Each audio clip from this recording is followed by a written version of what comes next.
오늘 본문은 창세기 45장 4절에서 8절입니다. 요즘 TV에서는 토론 프로그램을 쉽게 볼 수 있습니다. 토론하는 것을 보면 똑같이 나라를 위한 것이라고 하지만 서로 대립하는 주장을 펼칩니다. 서로의 의견을 수렴하고 하나로 통일하여 끝났던 토론은 아직까지 본 일이 없습니다. 서로 비판하고 헐뜯고 공경하는 것만 보았습니다. 더 나은 방향으로 나가기 위한 비판이 아니라 비판을 위한 비판이 대부분이라고 생각이 들 정도입니다. 그래서 토론하는 프로그램을 보면 짜증이 납니다. 왜 하나가 되지 못하는 것일까요? 왜 하나가 될 수 없는 것일까요? 이렇게 대조를 보이고 대립하는 이유가 누구는 해석의 차이라고 말합니다. 어떻게 해석하느냐, 받아들이냐에 따라 달라진다는 것입니다. 우리나라의 상황을 어떻게 해석하느냐에 따라 생각을 달리하기 때문에 서로 반대가 되는 주장을 펼친다는 것입니다. 한 예로 세상이 앞으로 좋아질 것이라고 생각하면 낙관적이지만 앞으로 더 나빠질 것이라고 생각하면 비관적이 됩니다. 이처럼 세상을 어떻게 해석하느냐에 따라 극과 극이 될 수 있습니다. 그렇기 때문에 우리는 똑같은 시간에 똑같은 한 사건을 바라보면서도 다르게 말하는 이유가 여기 있습니다. 이것은 그리스도인이라고 다를 것이 없습니다. 그래서 같은 하나님을 믿는다 하더라도 어떤 사건을 보며 누구는 이런 말씀을, 누구는 저런 말씀을 적용합니다. 그러면 그리스도인들은 어떤 사건을 일괄적으로 바라볼 수 없는 것일까요? 똑같이 해석할 수는 없을까요? 있습니다. 어떤 사건에 대해서 내 중심이 아니라 하나님 중심으로 바라본다면 일괄적으로 사건을 해석할 수 있습니다. 오늘 본문을 통해 하나님 중심 해석에 대해 살펴보겠습니다. 먼저 본문의 사건 배경에 대해 살펴보겠습니다. 4절, 요셉이 형들에게 이르되 내게로 가까이 오소서. 그들이 가까이 가니 이르되 나는 당신의 아우 요셉이니 당신들이 애굽에 판 자라. 야곱에게는 12아들이 있었습니다. 그 중에서 라헬 소생의 아들이 둘 있었는데 형은 요셉, 동생은 베냐민이었습니다. 야곱은 다른 자녀보다 요셉을 매우 아끼고 사랑했습니다. 그러다 보니 다른 형들이 요셉을 미워하였습니다. 그런데다가 요셉은 분위기 파악을 잘 못하는 철부지였습니다. 그래서 형들의 잘못을 아버지에게 고자질을 하였습니다. 그러니까 형들이 요셉을 더 미워하였습니다. 여기에 더하여 요셉은 자기가 꾼 꿈에 대해서 형들에게나 아버지께 자랑했습니다. 형들의 곡식단이 요셉의 곡식단에 둘러서서 절하는 꿈, 해, 달, 11별이 절하는 꿈. 형들은 그 꿈으로 인해 요셉을 시기하였습니다. 어느 날 형들이 세겜에서 양을 칠 때 야곱은 요셉에게 형들한테 다녀오라고 하였습니다. 요셉은 형들을 찾아 세겜으로 갔으나 찾지 못하고 사람에게 물어 도단에 있다는 것을 알게 되었습니다. 그래서 다시 도단으로 갔습니다. 요셉이 가까이 오기 전에 형들이 멀리서 요셉임을 알고 모의를 꾸몄습니다. 그를 잡아 구덩이에 던졌습니다.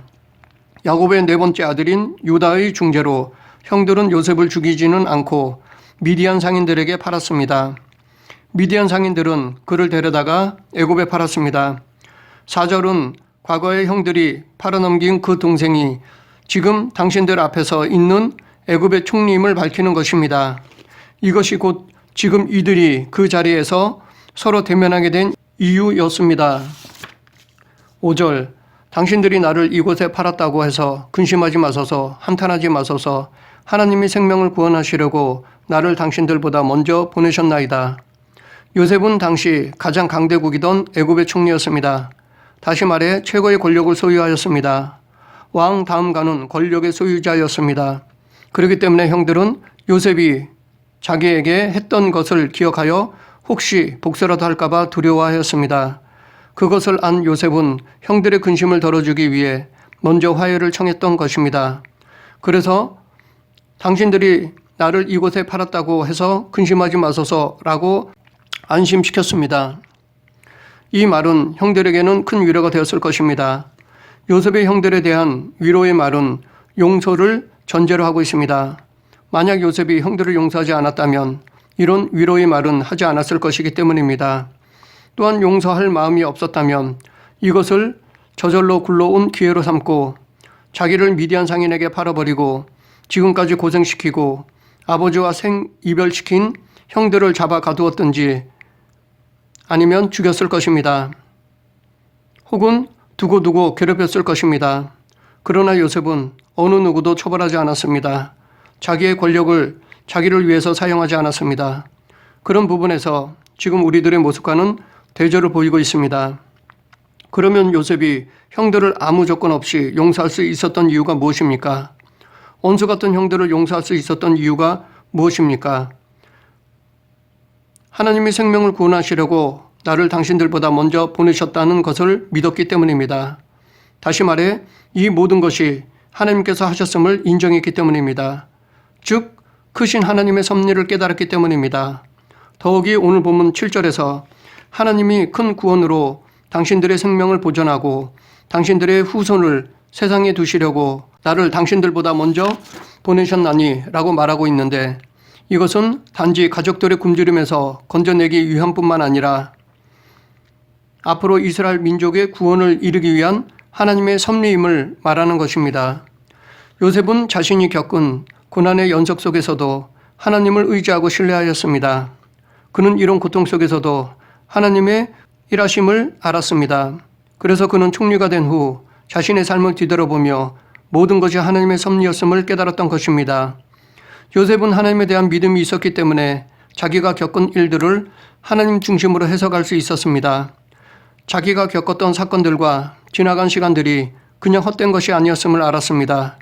즉 그는 형들이 시기하여 팔았기 때문에 애굽으로 올 수 있었고 애굽에 왔기 때문에 보디발의 집에 팔릴 수 있었고 보디발 집에 팔렸기 때문에 보디발 아내의 유혹을 받을 수 있었고 유혹을 물리치다 보니 왕의 죄수들이 들어가는 감옥에 들어갈 수 있었고 감옥에 들어갔기 때문에 술 맡은 관원장의 꿈을 해몽할 수 있었고 술 맡은 관원의 꿈을 해몽했기 때문에 바로 왕 앞에 설 수 있었고 바로 왕 앞에 서서 꿈을 풀었기 때문에 애굽의 총리가 될 수 있었다고 믿었습니다. 즉 이 모든 것들이 다 하나님의 인도하심이었다고 믿었습니다. 그런데 여기서 오해하지 않도록 조심해야 할 것이 있는데 자칫 요셉을 판 것도 하나님이 될 수가 있는 여지가 생깁니다. 즉 하나님의 섭리를 인정하다 보면 모든 책임을 다 하나님께로 돌리는 잘못을 범할 수 있습니다. 악의 원인을 하나님께 돌릴 수 있습니다. 그것은 잘못입니다. 하나님이 요셉의 형들에게 악한 마음을 주어서 요셉을 팔리게 한 것이 아닙니다. 형들은 자기들의 자유의지로 시기심을 가졌고 그로 인해 악을 행하여 요셉을 미디안 사람들에게 파는 죄를 범한 것입니다. 또한 하나님께서 보디발의 아내에게 음욕을 주신 것이 아닙니다. 보디발 아내의 자유의지로 음욕을 품은 것입니다. 하나님은 당신의 전능하심으로 형들이 요셉에게 행한 악과 보디발의 아내가 행한 악을 선하게 사용하신 것입니다. 즉 하나님은 당신의 뜻을 이루어 가시는 방법에서도 악한 자의 악을 역이용하여 사용하십니다. 하나님의 섭리 안에는 선 밖에는 없습니다. 우리는 이것을 욥을 통해서도 알 수 있습니다. 하나님은 욥을 시기하던 사탄을 역이용하여 당신의 절대 주권을 드러내셨습니다. 사탄의 악을 하나님은 이용하여 당신의 뜻을 이루신 것입니다. 하나님은 전능하시기 때문에 어떤 악도 선하게 사용하실 수 있습니다. 하나님은 절대로 수단과 방법을 가리지 않고 당신의 뜻을 이루는 인간과는 같지 않습니다. 그러므로 우리도 아무리 좋은 목적을 이룬다 하여 방법이 잘못된 것이라면 하지 말아야 할 것입니다. 목적이 좋다고 수단과 방법을 가리지 않는다면 그것은 오히려 하나님의 영광을 가리는 것입니다. 또한 연약한 자에게 덕이 되지 않습니다. 우리는 우리가 세우는 목적뿐만 아니라 그것을 이루는 방법에 있어서도 하나님의 뜻에 합당해야 합니다. 자기중심적으로 사건을 해석하면 일관성이 없을 뿐만 아니라 위험성이 있습니다. 왜냐하면 상황이나 여건에 따라 달리 해석하기 때문입니다. 한 예로 목이 마를 때의 반컵은 반잔밖에 라고 보고 목이 마르지 않을 때의 반컵은 반씩이나 라고 볼 수 있습니다. 자기중심적인 경우는 그 상황을 허락하신 하나님의 뜻과는 전혀 다르게 해석할 여지가 있습니다. 만약 요셉이 하나님 중심으로 해석하지 못하고 자기중심적으로 해석했다면 아마도 자기가 총리가 된 것은 그동안에 수고한 하나님의 대가로 여길 수 있습니다. 그래서 자기에게 잘못했던 형들, 보디발의 아내, 금방 꺼내준다고 했다가 잊어버린 술 맡은 관원을 차례대로 복수했을 것입니다. 그러나 요셉은 하나님 중심으로 해석했기 때문에 형들을 용서할 수 있었고 위로할 수 있었고 결국 사랑할 수 있었습니다. 하나님 중심으로 해석했다는 것은 곧 믿음이 있었다는 것입니다. 결국 믿음의 유무에 따라 해석이 달라질 수 있습니다. 그로 인해 결과도 달라집니다. 믿음의 유무로 인한 이런 해석의 차이를 명확하게 보여준 사건이 있습니다. 12명의 정탐꾼 중에서 믿음이 없는 10명과 믿음이 있는 2명은 가나안 입성에 대해서 달리 해석하였습니다. 10명은 이스라엘 자손 앞에서 그 탐지한 땅을 악평하여 가로되 우리가 돌아다니며 탐지한 땅은 그 거민을 삼키는 땅이요 거기서 본 모든 백성은 신장이 장대한 자들이며 거기서 또 네피림 후손 아낙 자손 대장부들을 보았나니 우리는 스스로 보기에도 메뚜기 같으니 그들이 보기에도 그와 같을 것이니라 라고 부정적으로 받아들였습니다. 반면에 2명은 이스라엘 자손의 온 회중에게 일러 가로되 우리가 두루다니며 탐지한 땅은 심히 아름다운 땅이라 여호와께서 우리를 기뻐하시면 우리를 그 땅으로 인도하여 들이시고 그 땅을 우리에게 주시리라. 이는 과연 젖과 꿀이 흐르는 땅이니라. 오직 여호와를 거역하지 말라. 또 그 땅 백성을 두려워하지 말라. 그들은 우리의 밥이라. 그들의 보호자는 그들에게서 떠났고 여호와는 우리와 함께 하시느니라. 그들을 두려워하지 말라라고 긍정적으로 받아들였습니다. 똑같은 것을 보았지만 믿음이 있는 자와 없는 자의 해석은 극과 극이었습니다. 결국 믿음이 있었던 2사람 외에 모두 가나안 땅에 들어가지 못하고 죽었습니다. 또한 우리는 하나님의 주권을 인정하는 데 있어서 조심스럽게 적용해야 할 부분이 있습니다. 하나님이 생명을 구원하시려고 나를 당신들보다 먼저 보내셨나이다. 이 말은 요셉만이 할 수 있는 말입니다. 하나님과 요셉 외에 이런 말을 할 자격이 있는 사람은 아무도 없습니다. 만약 형들 중에서 이런 말을 요셉에게 했다면 그것은 책임을 회피하는 것입니다. 또한 하나님을 나쁜 분으로 생각하게끔 조장하는 것입니다. 자기 죄를 정당화하는 것입니다. 그것을 문제 삼은 영화가 바로 밀양이었습니다. 남편이 일찍 교통사고를 당한 후 어린 아들만 달랑 남게 된 젊은 아내는 남편의 고향이라는 밀양에 내려왔습니다. 자금이 궁했던 웅변학원 원장이 자기 학원에 나온 그녀의 아들을 납치하여 살해하고서는 그녀에게 전화를 걸어서 남아있는 정착금마저 가져오게 했습니다. 남편 죽은 지 얼마 안 돼서 아들을 잃고 돈마저 잃었습니다. 그녀는 울 기력조차도 없었습니다. 뭔가 납득할 만한 이유가 있어야 했습니다. 왜 자기 인생이 이렇게 고난을 받아야 하는지 누군가로부터 해답을 들어야만 했습니다. 그녀가 선택한 것은 하나님이었습니다. 상처받은 영혼의 자격으로 그녀는 밀양 남부교회 교인들과 목사에게 많은 사랑을 받게 됩니다. 그녀는 상처받은 영혼을 거듭나게 하신 하나님의 위력을 불가능한 사랑을 통해서 이어나가고 싶었습니다. 그래서 교도소에 갇혀있는 자기 자식 유괴 살해범을 면회하여 이제 당신을 하나님의 사랑으로 용서하겠으니 당신도 하나님을 믿으라고 말해주는 것이 하나님의 사랑을 받은 자로서 마땅한 도리라고 여겼던 것입니다. 면회가 실시되자 그녀는 들에 핀 꽃도 하나님의 사랑을 받을 수 있는 것처럼 당신도 이 꽃처럼 하나님의 사랑을 받을 수 있습니다. 나는 하나님의 사랑으로 당신을 용서하기로 결심했습니다. 라고 말했습니다. 그런데 이 이야기를 듣고 있던 유괴범은 감사합니다. 저도 이 교도소 내에서 비로소 하나님을 영접하게 되었습니다. 저희 모든 죄를 남김없이 울면서 하나님 앞에서 다 고백해서 우리 하나님께로부터 죄를 전부 용서받았습니다. 이제는 아무 걱정이나 염려 없이 기쁨과 감사가 넘치는 신앙생활을 잘하고 있습니다. 라고 말하였습니다. 이 이야기를 들은 그녀는 밖에 나가서 실신하였습니다. 이 범인의 말은 하나님을 믿는 저에게도 뭔가 이상하게 느껴지는 부분입니다. 우리는 이 문제를 어떻게 바라봐야 할까요? 이 여인의 아픈 상처를 누가 위로해 줄 수 있을까요? 제 생각으로는 죄인이 하나님께 용서를 받았음이 확신하더라도 피해자에게 용서를 구해야 하지 않을까라고 생각합니다. 인간관계에서 오는 용서와 용서받음은 우선 하나님과의 관계에서 비롯된 것이지만 그것은 이웃관계에서 완성되는 것입니다. 그렇기 때문에 우리는 피해자를 찾아가 용서를 빌어야 할 것입니다. 그리고 용서해 준 것에 대해 감사를 표현해야 할 것입니다. 참고로 이 영화의 감독은 목사 자제분 이십니다. 어렸을 때부터 교회 안에서 이런 잘못된 것들을 보았습니다. 그래서 이런 잘못을 고발하고자 이 영화를 만들었다고 합니다. 그리고 이 영화를 극찬하며 상을 준 칸 영화제는 반기독교를 추구하는 영화제로서 기독교를 비판하는 영화에 상을 준다고 합니다. 우리는 이 영화를 통해 반성할 것은 반성하고 하나님의 뜻에 맞게 바뀌어야 될 것입니다. 또한 우리는 본문에서 발견되는 예정교리에 대해서 주의해야 할 것이 있습니다. 하나님의 예정교리는 칼빈주의의 특징이라고 말할 수 있습니다.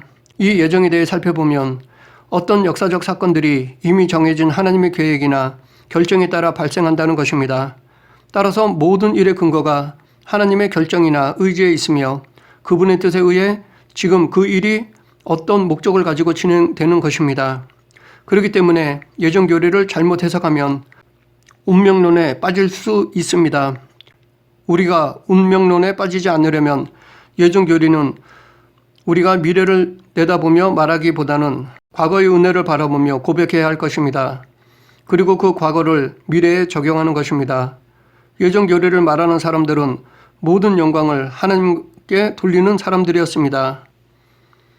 사도 바울도 고린도전서 15장 9절부터 10절에서 나는 사도 중에 지극히 작은 자라 내가 하나님의 교회를 핍박하였으므로 사도라 칭함을 받기에 감당하지 못할 자로다. 그러나 나의 나된 것은 하나님의 은혜로 된 것이니 라고 하였습니다. 이처럼 믿음의 사람들의 고백을 통해 예정을 알 수 있습니다. 말씀을 정리하겠습니다.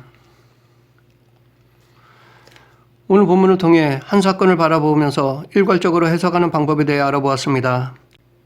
우리는 어떤 사건을 보면서 일괄적으로 해석하기 위해서는 자기 중심으로 해석하는 것이 아니라 하나님 중심으로 해석해야 합니다. 그래야 사건을 통해 하나님의 뜻을 정확히 알 수 있습니다. 그리고 그 뜻을 온전히 이룰 수 있습니다. 만약 자기 중심적으로 해석한다면 사건을 허락하신 하나님의 뜻과 어긋납니다.